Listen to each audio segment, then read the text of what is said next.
Hoy es Jueves Santo. En la parroquia hay una misa de Pascua. Hoy somos 9 de abril.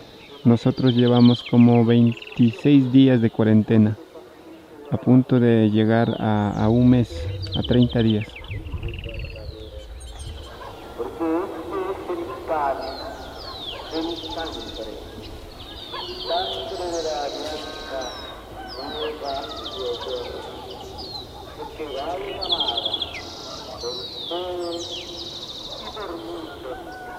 Para el perdón de los pecados, Evaristo, encoge en oración, Señor Jesucristo, que dijiste a tus apóstoles, la paz esté con ustedes.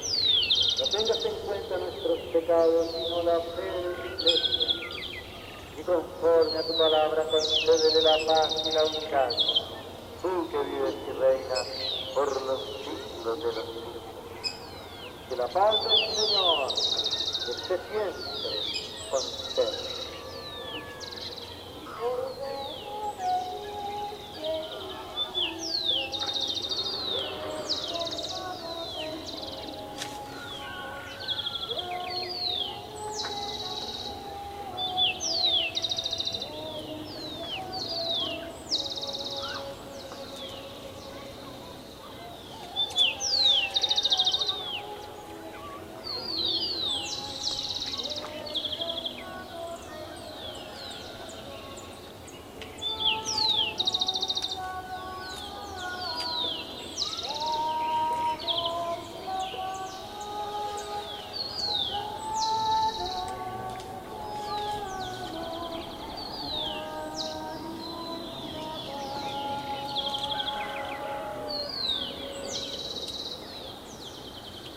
Este es el Cordero de Dios,